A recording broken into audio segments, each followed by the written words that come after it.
Hi guys, my name is Thomas and this is the Final Meltdown. This is basically a podcast about neurodivergency because I feel like it's a very unspoken about topic. And I have a guest, Frederick. Hello, I'm a level 3 TV and film student, and I got diagnosed when I was 7, and I've basically lived with autism for my whole life. Alright, so our first topic we're going to be talking about today is what is neurodiversity? Because loads of people don't actually know the meaning of neurodiversity and neurotypical because they're completely two different things, but they're just terms that have just started coming into use. So it used to be something like normal and like not normal, I guess you could say. But basically neurodiversity is someone who has basically more educational needs. It's the term for it's a bit of a bad word, but a disability that affects obviously their sort of brain and cognition in some sort of way. Yeah. So neurodiversity, it's often thrown around for things like autism, obviously, ADHD, but it can apply to like a lot of other disorders. Even stuff like OCD falls under the neurodiverse spectrum. Yeah. So that's basically just a quick rundown of what neurodiversity is. But there are some really different parts of the brain that are affected for people with ADHD. One of the main parts that is affected by neurodiversity is actually the people with ADHD especially struggle with depth perception because it's scientifically proven that most adults with ADHD have an increased cortical thickness in the occipital lobe. So it's basically a bit in our brain is thicker than it should be. So we struggle with depth perception. But yeah, so that's one of the main parts that are affected by ADHD. Frederick, you have autism, yeah? Yes, I have autism. I also have a sensory needs diagnosis, which is kind of related to ADHD, but it's more the sensory aspect rather than struggling to pay attention and depth perception. I'm fine with that. Right, yeah. So on to our next topic, mental health. Mm-hmm. Basically, mental health can affect neurodiverse people in completely different ways than it affects neurotypical.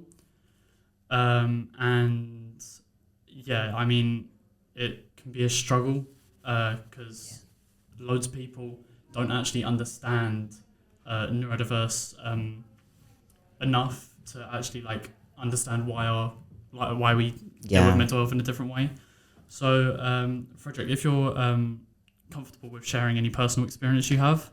So obviously mental health, I'll just say it out front, I have anxiety and I suffer with low mood. That's kind of just, in general, you'll find with a lot of minority groups, and this isn't just neurodiversity, mental health is the rate of people having a mental health diagnosis or just issues in general is way higher. That's obviously because of discrimination. It's shockingly common kind of no matter where you go. I myself was probably, I was bullied basically in every school I went to until college, where I've not suffered anything of the sort, but by then a lot of people have sort of matured and that's not really an issue anymore. But no, in primary and secondary, I was pretty roughly bullied by peers and in primary school teachers, oddly enough. So I myself have some experiences with mental health where it's gotten to a really low point. Yeah. And it really didn't help because in primary and secondary school, I got bullied as well. But the worst thing was I didn't actually get my diagnosis until I was 16. Yeah. Which was actually really hard because I was going through primary school and secondary school wondering, why am I so different to all the other people? It's awful because if you don't, a lot of people don't get their diagnosis till later. I was quite lucky in that sense. But people, when you have that diagnosis, you kind of feels like you have a bit of a safety card, like a get out of jail, because if you're wondering, like, I wonder why this is happening, you have an actual reason, which is why for a lot of people, especially with autism, with the way they perceive the world, having that diagnosis, even if it's not like, obviously you can get things like an EHCP, but even just on a mental health level, well, for the first few weeks, you can feel a bit like, oh, there's something wrong with me. In the end, it's like, when you're diagnosed, you know why it's happening. So you can kind of, it doesn't help like curb the bullying, obviously, because that's unfortunately, until we get better education in schools, it's kind of always be an issue, because kids will be kids and they'll just be like, they'll see someone different and think, that's weird. So on the you brought up the EHCP, right? An EHCP, it's actually really difficult to get one. Oh, it's a nightmare. Because my parents applied for me to have an EHCP, but they said I wasn't. This term really annoys me, but they said I wasn't like autistic enough. That is the most annoying term ever. Oh, sorry, not the mic. I was that annoyed. That's a really old interpretation of autism. Back when there were things like Asperger's, that's all gone now, because when it's a spectrum where people with different issues, it's very, very different for everyone. Saying someone is more autistic is just completely derogatory to everyone else. There's no such thing. Everyone deals with different issues. Like, for the longest time, I really struggled. I didn't struggle to get an EHCP because I was quite young, obviously. I was having some really severe issues back then. But even older, when I got older, even just talking to my friends, like, I more struggle with the sensory and the emotional side of it. Education-wise, I've always done pretty well. So that's never been too much of an issue. But because of that, I've struggled to get things like mental health support, where I've been turned away because they just said, "Oh, you just have autism. You don't have a mental health. You don't have mental health issues. It's just a part of the autism." Or when I went to my friends, like, "Oh, I've been feeling really, really down. I feel like doing this and that." They'd often say, like, "Well, you do well in school, so I don't see the issue. I have this, this, and that." It's like, autism isn't.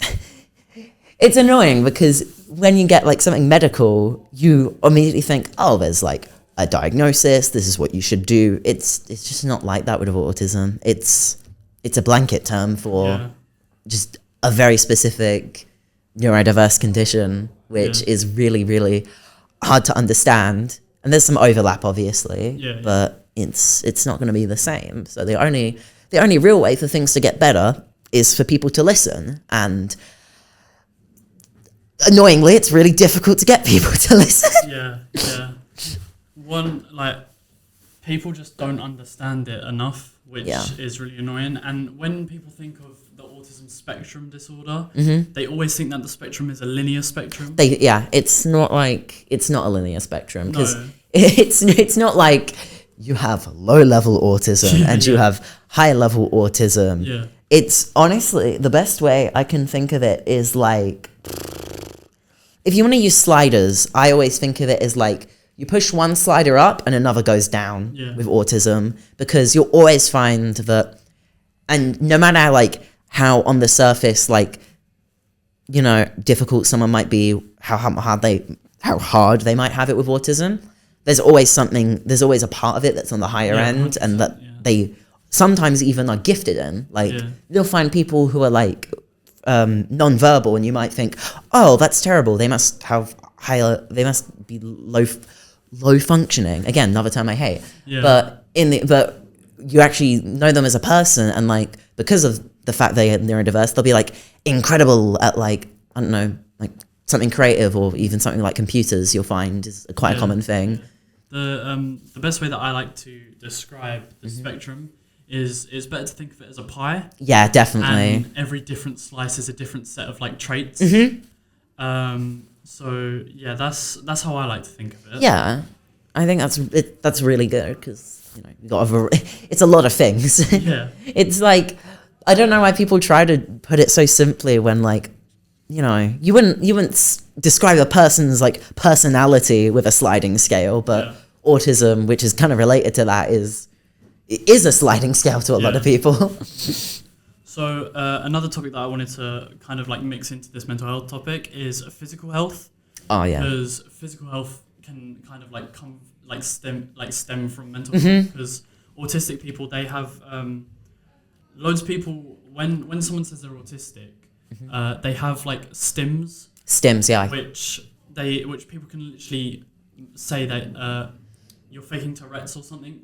It's kind of like it's kind of like it's not like a involuntary muscle movement, but it's just kind of like this thing that we can't actually like help. Just do it. Yeah, it's I mean, we can't help it. It just happens. It just like a lot of the time, for some reason, one of my stims is like I shiver even when it's not cold. Or I just get like tingles, and it just tingles. And like I feel like it's odd because people won't know what stims are, but people do know the really derogatory thing, which is, I do it sometimes, this movement in particular is very, very associated with stimming, but it's often used like in a derogatory sense by some people. That's what a stim is. It's just something you do. And it's not like every single individual person has this one stim. A lot of people do a lot of different things. Like I sometimes do that, not that often. I'm a big pacer. Right. I can't stand still. It's... Funnily enough, it helps with my physical health because I move a lot.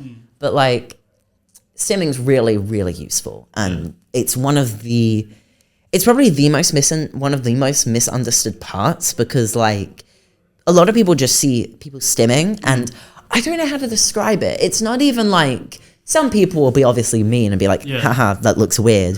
But a lot of people feel, I don't know how to describe it. Some people can kind of feel like I've had someone tell me before that it's made them feel uncomfortable. Yeah, like I feel like oddly enough, it's kind of related to feeling cringe. Like they look at us stimming and they think, oh, that poor thing. Yeah. They can't help it, or because it's like a physical indicator, and that's kind of just a general thing with like disability. It's like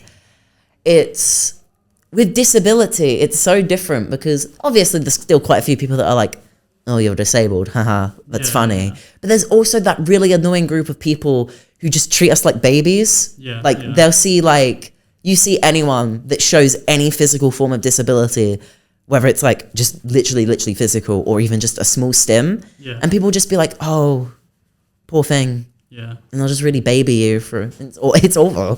Yeah, when I was in primary school, they always said that they think that like I have a like neurodiverse like type of thing, but the thing that really annoyed me is that the teachers always treated me like a baby. Yeah, I mean, even in secondary school, they was just like when I said I didn't understand this thing, that was like quite simple, but not for me, because like it takes time for us to like get process things. They just like came up to me, spoke in a really slow. It's that awful.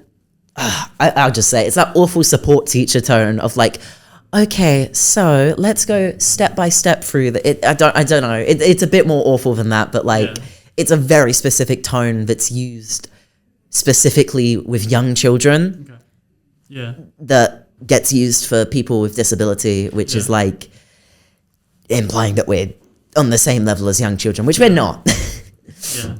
So we actually have some questions from the people watching right now. One of the questions is, what is it like trying to enter new social circles for people with neurodivergency? So it's basically, I mean, if you want to tell one of your experiences, then.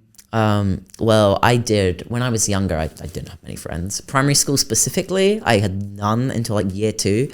When entering a new social circle, it's obviously an unfamiliar sort of thing. So there's a lot of defense mechanisms that are going off whenever you're entering a new social situation. So you'll be quiet often. I'm usually quite anxious. But when I was younger, and this is something very, very relevant, is I masked, which is basically I found a group that I wanted to be friends with. And I kind of just changed my whole personality to just fit in with them. Yeah, I was just like, there were these group of like more sporty football boys, is basically the way I'll put it. And I was like, I want to be friends with them. So I kind of just did whatever they did and acted how they acted, even though I didn't. And I remember this really vivid memory of like, they did something really, really, like I didn't want to do, but I did it because I wanted to stay in, and I still feel guilty about that to this day. If you don't mind, would you share what that was? I will share, and it's very against what I did, what I stand for now. There was this boy, he was year 1. Yep. We were in like year 4 at the time, and he had dwarfism, Right. and basically the boys were all like laughing, joking, and Yeah. they wanted me to like join in and stuff. I didn't want to. I felt awful, but I went along with it and got in trouble and made them quite upset. And like, I don't. Yeah. Knowing I did that makes me kind of keeps me up sometimes. It's Yeah. like I did that just to fit in, and I couldn't help it. And it's like, ugh, Yeah. it sucks. Yeah. Wait, can you move a bit closer to the mic? Yeah, sure. Thanks. So another question we have is, have you had any funny or interesting experiences because of your like neurodiversity? A lot. You get a lot of really ridiculous things. First of all, making friends with neurodivergent people, it's crazy. People with neurodivergency are just like so fun to be around. Yeah. And like you can do there's a lot of I don't know how to put it. You just get to do a lot. There's like there's so much like creativity and variety with people with neurodivergency, and often it sounds a bit wrong, but I mean you meet like-minded people, so when you have neurodivergency you'll often be put with other people in the same boat and you'll get to know them. Funny stories I can think of is I had the biggest fear of dogs for a while, funnily enough, because of neurodivergency. It like freaked me so much out and it was so overwhelming. Yeah. One time I was on holiday and I belted out this line when a dog came past, and it's kind of funny because like at the time I was obviously having a bit of a meltdown, but I look back and it is one of the funniest lines ever. I saw the dog and I said, quote for quote, "Oh my God, that is literally a wolf."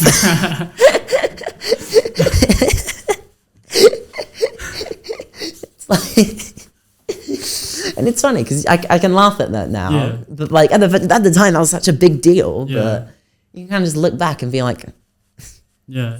So I can't personally, I can't think back to any funny experiences I've had with autism, because I mean obviously being recently diagnosed, there's not much that I can think of that was because of my autism. That was because of my autism. Yeah, like when it's not that it didn't happen. It's just that you're actively thinking about it after diagnosis. You're like, you'll have a moment and be like, you'll lock it in like, that was autism. Yeah. So another topic I want to talk about to do with physical health is this is kind of like a dark topic, and if you don't want to share about it, then that's completely fine. But I feel like loads of neurodiversity people actually have a much harder time, because when they have low mental health, they like they think that the only solution they have to it is like self-harm. Okay, yeah, I can talk about this because I like, completely honest, I have self-harm myself. As I said, I had low mood. I don't do it much anymore. That's like a thing that was in secondary school, and I've had thoughts and like attempts once. Dude, I'm alive.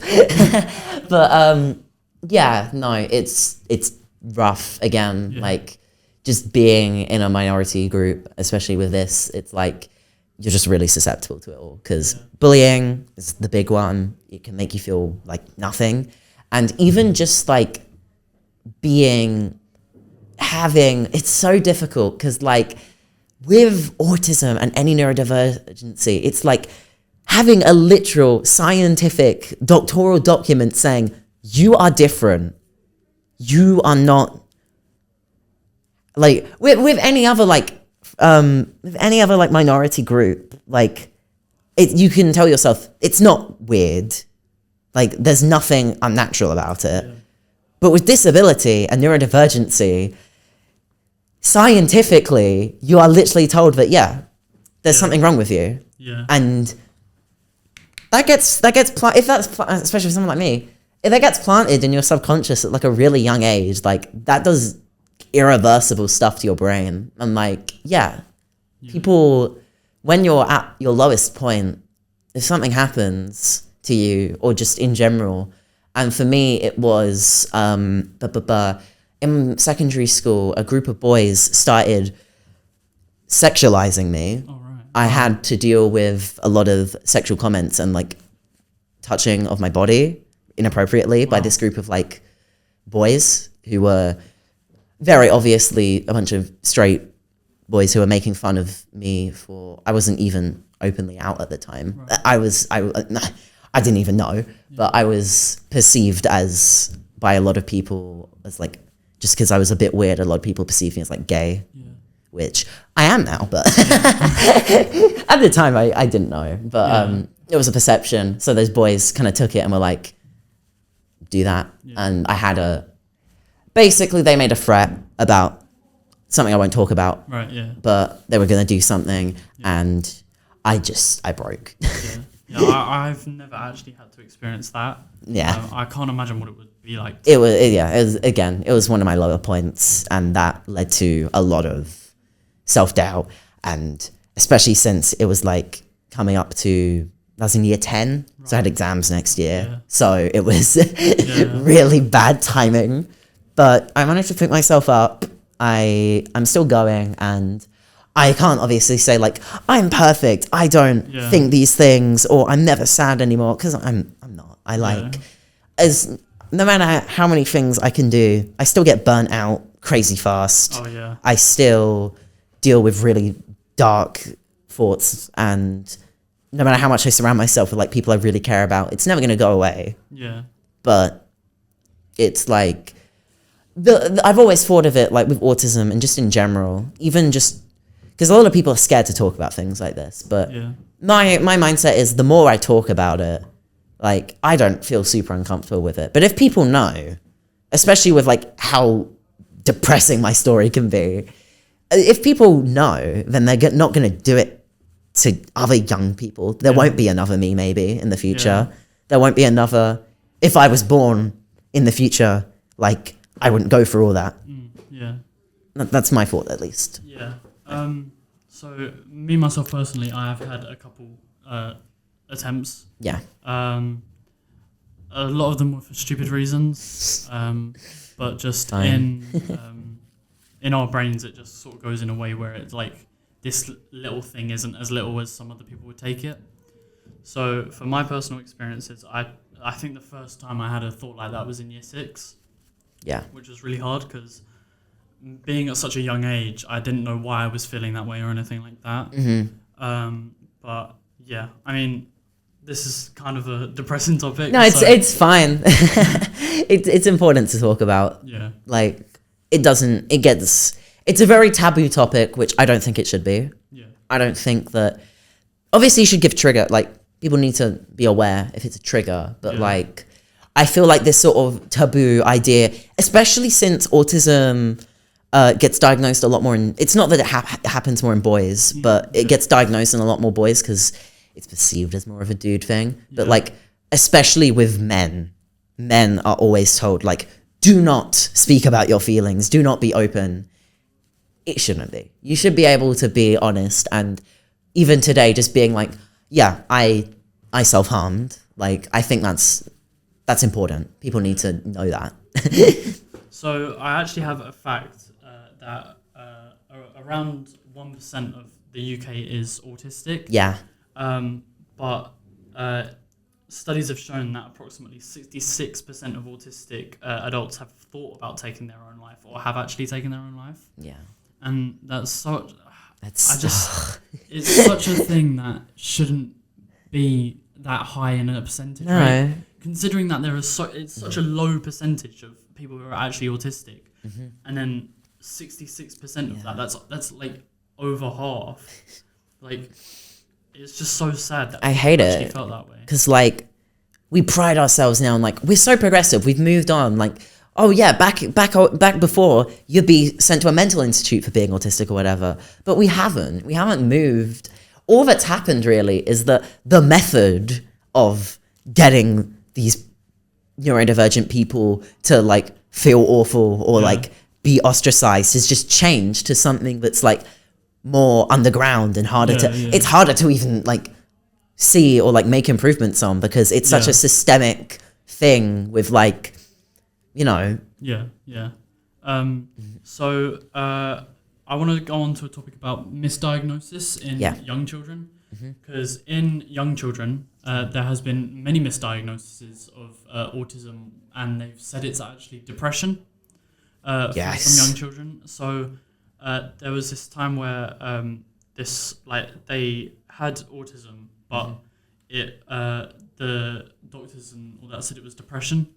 And then this can affect you in so many different ways, because the antidepressants that you get put on, if you're not actually properly, if you don't actually have depression, they can affect you in so many different ways that it's just not good for you. And then your actual autism goes untreated, because they might, if you go to another doctor and ask, we think my son or daughter has autism, you'll just say it's depression. We've been told that it's depression in the past.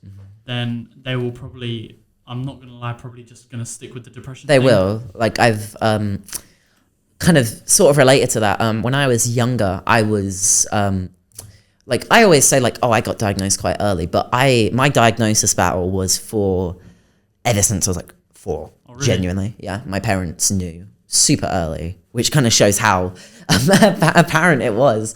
But no, doctors, I love you guys. You obviously save a lot of people, but sometimes you can be the most annoying enemies because do you want to know? And this annoys me still, but it'll probably annoy you.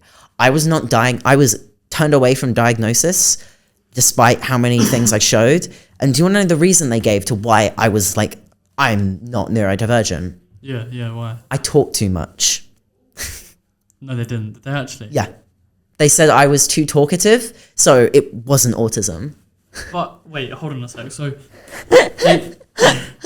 No, I'm genuinely speaking. they said you're not neurodivergent because you talk too much. Yeah, because I was really talkative and I moved around so much.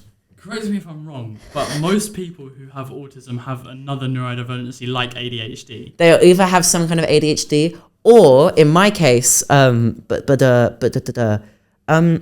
just my autism. I speak. It's not the way my social battery works is I'll be able to blast out a ton of words for an hour or two, and then I'm done. Yeah. And also, funnily enough, no matter how introverted autistic people get portrayed, get them on something they're interested in, special interest. They are gone for 4 hours. Yeah. I have waffled on for God knows how long about things I'm into. Yeah. What are you waffle on about? Honestly, I'm not interested in a lot of things, but when I was younger, I was interested in dancing. So I used to do that a lot. I mean, it's not my thing anymore. No, it's fine. The thing that I'm actually really interested in is Formula One. Oh, that's good. That's great. I mean, I'm fascinated by how the cars are just everything about Formula One. I love it. So another thing that I want to talk about is how being neurodiverse can affect when we're older, our work life. Being in the workplace, because I saw this thing on BBC News quite recently actually, and it said that 30% of autistic people in the UK are only 30% of the autistic people are employed. Yeah, it's really scary. Just in general with disability, I'm pretty sure it's something around 40 to 60% unemployed, which is it's not nice to think about. The whole statistically you're not going to be employed is not it's not a nice thing to have labeled on you. But the workplace is probably honestly, school is a nightmare for autistic people, but the workplace is even harder because with school the government wants you in school. Exactly, yeah. But with a workplace, you do something wrong you're out. And they can just get you out. So that's why, that's obviously why things like disability confident workplaces have started popping up. In the sector we're going into, TV and film, a lot of the big studios and a lot of media places are disability confident, which is really good for us. And is why when you go to, funnily enough, when you go to a college that's pretty good with media, you find a bunch of autistic people. Because it's a sector that we're quite allowed in and welcomed in, which is really nice. But that's not the case for a lot of sectors. Because a lot of work culture is very autism like neurodiverse unfriendly Yeah. with long working hours, doing the same thing straight, no break, like 15-minute breaks every now and then, Yeah. work, and then go out after with your friends. Yeah. Which tell that to an autistic person, that is the exact opposite of what they want their life to be. Yeah. We want structure's nice, but not when it's that. Exactly. Yeah. One of the other things was that why they struggle so hard to actually find a job is because of the interviews. Interviews are a nightmare. Yeah, because loads of people. There was this on the same bit of news. There was an extract on where it said that if autistic people had the chance to get the questions before the interview and they had time to actually think about their answers, that it would be easier for them to be employed because they would actually have an idea of what they were going to say. But when they just spring the questions on you, it's just a shock. It's just like, whoa, I did not expect this. Like, what? One of the worst parts is that this is a general recommendation to anyone who is neurodivergent. It may sound awful, but if you're going to an interview, I'd always recommend just disclosing it when you get to the interview. Just say, I have autism, so this, and that. I always say it because I don't make eye contact. Yeah. And one of the big interview tips is keep eye contact, have good body language. I can't do that. Yeah. So I always disclose it. So at the very least, they aren't going to think that I'm being really rude by not looking at them. Yeah. I'm not. I'm listening really intently. I'm doing it right now. I'm looking at a speaker. But it's just an unfriendly. It's a space that's been designed for efficiency and people who the optimal worker is someone who's not neurodivergent, which is why, and we're trying to steer away from that, obviously. I am kind of the whole sort of work in an office, do this and that for hours sort of culture is, I'd say it's going away a bit. It's still there in a lot of sectors, but it's not as apparent as it used to be, I don't think. Yeah. I was talking to my dad actually about the interview thing, and my dad said that he doesn't think that I should actually disclose it until they're confident that I'm confident that I'm going to get the job. Yeah. Only because then they can't fire you for being autistic. Yeah. But a lot of places, if you disclose that you're autistic before you actually take the interview, a lot of workplaces will just turn you down because they're not educated on it enough. Yeah, that's valid.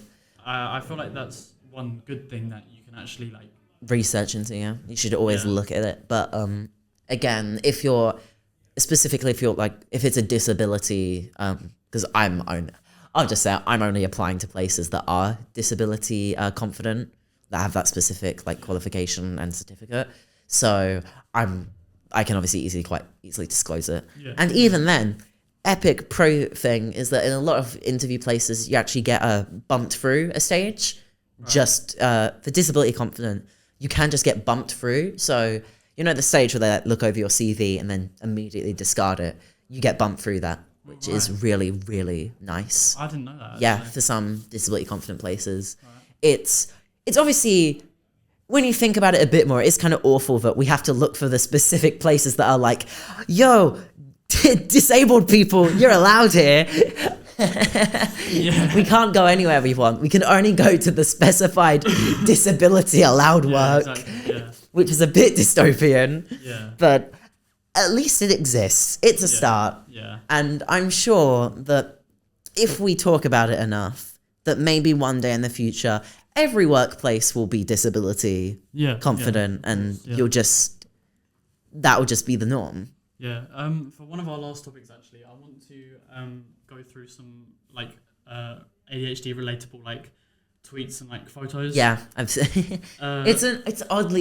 It's very common on the internet because you'll find, especially in social media specific spaces, internet is the refuge for so many people on the neurodiverse spectrum.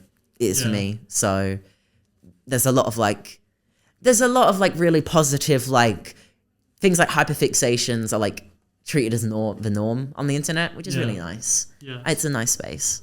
So one of the tweets I have here is basically it's put into a way of a conversation between them and their brain. Mm-hmm. So the first one is me. I want to do many things today. Brain, you can pick one. Me, no. I'm fairly certain if I just manage my time responsibly, I can do all three things. Brain, you know what? Now we're going to do none of them. Yeah, no. Wait. No, because that's so... I make so many plans and nothing happens. It's the most awful feeling in the world. Yeah. And it even plays into my like low mood sometimes. Like I'll say, oh, I'm going to do this and that today. I don't do it. And then rather than being like, oh, I just had a bit of an ADHD sensory need moment, suddenly the awful low mood brain is just like, you are worthless. How dare you not work? Yeah. You suck. Yeah. On that topic, actually, there's this other quote, a conversation between Brain and themselves. Brain is actually the first one. You're a horrible, worthless, garbage person and your life is going nowhere but to hell. Me. I don't know what the fuck you expect me to do about that at 11 p.m, my dude. Like, there's this kind of relating to that. There's this image that I send to my friends all the time and to myself when like we're sad or like going through a bit of a depressive moment. It's just of Sonic. It's of freaking Sonic pointing to the camera and saying, "New advice: if you have a thought about you after 9 p.m, don't worry about it." Genuinely, really good advice. It's like, whenever you have a thought late at night, don't. Yeah. It's not a real. It's just your brain being your brain. There's this another one I have is so you know like game shows like Who Wants to Be a Millionaire and like The Chase, where on the screen they have like those 4 options and like the question it's set out in this layout, and the person answering is my ADHD. The question is how to have a conversation. Answer A, interrupt them. Answer B, trip over your words. Answer C, zone out. Answer D, get really excited about something can freak the person you're talking to about. Like, yeah, no, again, I think I've done all of those at some point. D in particular is like, it's a combination of C and D for me. It's like, I'll zone out. I'll remember that like, you're doing this later today, something I'm like hyper fixated on, and I'll just go while they're talking about, I don't know, like the news or whatever. I'll be like, and they'll be like, are you okay? So another one I have here is actually an image of 2 phones, and it's talking about ADHD phone habits. Oh no. And there's on the first phone, it has the contact name, which is Bay in this instance, with 17 unread texts. Because we just ignore the phone completely. Yeah. Or it's coming from us. Hey, what's up? Hello? Oh my God, are you there? And we send a million texts at once. I am the exact. Like even then with like, I have this really awful anxiety relating around that. So this is probably going to sound like psychopath behavior, but I have a boyfriend, and with my boyfriend, I'll check how many messages we've sent. I'll like keep a tally. I'm like, am I sending enough messages? Because I'm pretty sure he sent more to me than I have sent to him. Right, so I start feeling awful. So then this is the most autistic thing ever. I will start sending my messages in blocks. So it looks like I've sent more messages on the tally. So I'll be like, hi, how are you? I'm good today. Rather than doing that in one message, just to make myself feel better. So there's also these ones that I get from this TikTok account. I think it's called Neurodiverse Show or something like that. And they're actually really helpful on TikTok. But rare site on TikTok with relating to neurodivergency. They've got like 7 photos here of like just explaining like some things about ADHD. So the first one is, we often find it hard to wake up in the morning. Yes. Because the bed can feel like a trap, and getting out of it can be like a daily battle. Yeah, no, that's really, really true. I often, it's especially hard with like phones and stuff.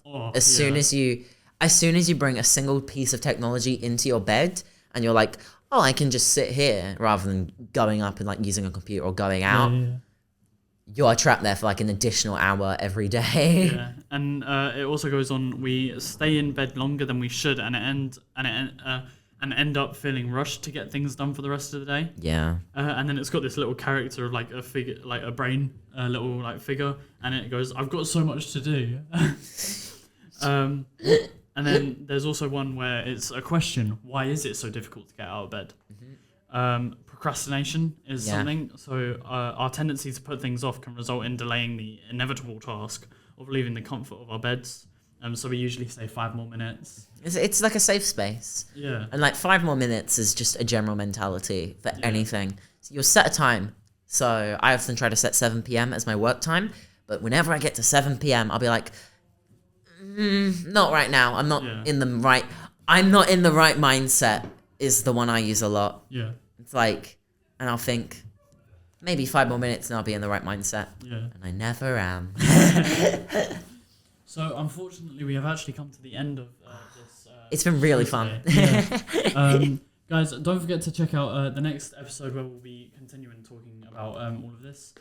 So subscribe, leave a like, and definitely turn on post notifications so you get a reminder when we do actually, go live with the podcast.